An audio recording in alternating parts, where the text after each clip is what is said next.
Okay, magandang araw mga ka-guardian. Sa ating pag-uusapan ngayon ng isa sa mga usap-usapan sa social media ngayon, kung bakit tila parang hawak sa leg nitong si Romualdez ang ating Pangulo, si PBBM. Kasi kung ating titingnan sa umpisa ng kanyang termino ni PBBM ay mabuti naman at na magandang kanyang pamamalakad. Ngunit nung nakaupo na nga itong si Romualdez bilang head ng Kongreso ay nag-umpisa na po tila walang boses. At bakit kaya na parang si Romualdez ang nasusunod at hindi yung at parang siya yung pangulo ng ating bansa, Hindi kaya may tinatago na alas itong si Romualdez, kung kaya't parang wala siyang magawa at sunod-sunuran na lamang siya kay Romualdez, yung ating pangulo, At tingnan niyo ito mga ka-guardian kung sino ang kasama ni PBBM nung pumunta sila sa Estados Unidos, isa sa kanilang mga trip. Walang iba kundi ang isa sa mga nahuli nung na-raid ng PDEA, ang isang laboratory sa Ayala, Alabang. Walang iba kundi si Mark Anthony Sayarot.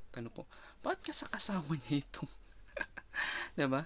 Itong drug dealer na to, Mark Anthony Sayarot. I-check nyo na lamang po. At ito ang bilin ng ating Pangulong Duterte. Warning from former President Rodrigo Duterte during a prayer rally in Davao. Duterte said President Ferdinand Marcos Jr. may suffer the same fate as his father if the current administration insists on pushing for a people's initiative to amend the charter. Duterte then urged the police and the military to protect the 1987 Philippine Constitution.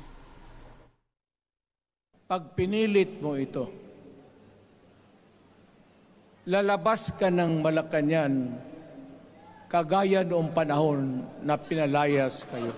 Ang Constitution is supposed to be a permanent thing. Huwag ninyong pakialaman ang Constitution kasi yun ang bahay opisyal ng Pilipino. Anak ka ng... Bakit pumasok sa utak ninyo yung People's Initiative? Anong nakain ninyo? There's nothing wrong with the Constitution right now. Alam mo, sa umpisa pa lang, nagdududa na ako. Bakit? People's Initiative manggaling sa tao. Dito, mga congressman,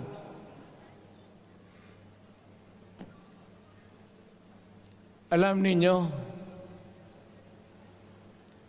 kung magkaletse-letse ang buhay na ito,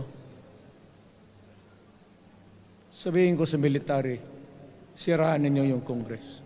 Bakit binababoy ninyo ang bayan natin? Duterte also accusing Marcos of being a drug addict. Si Bongbong Marcos bangag noon, ngayong presidente na bangag natin ang presidente.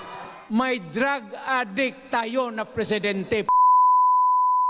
Nung ako'y mayor, pinakitaan ako ng evidence ng PDEA. Doon sa listahan, nandoon yung pangalan mo.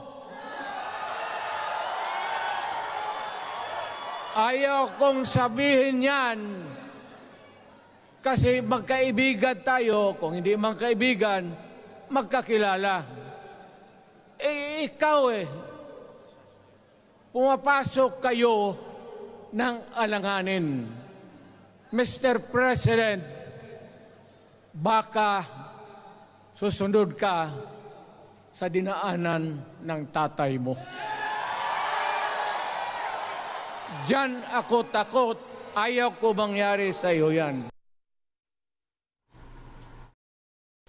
So mga ka-guardian, kayo na po ang humusga. Ano kaya sa tingin nyo ang hawak na alas ng Romualdez laban sa ating Pangulong Bongbong Marcos?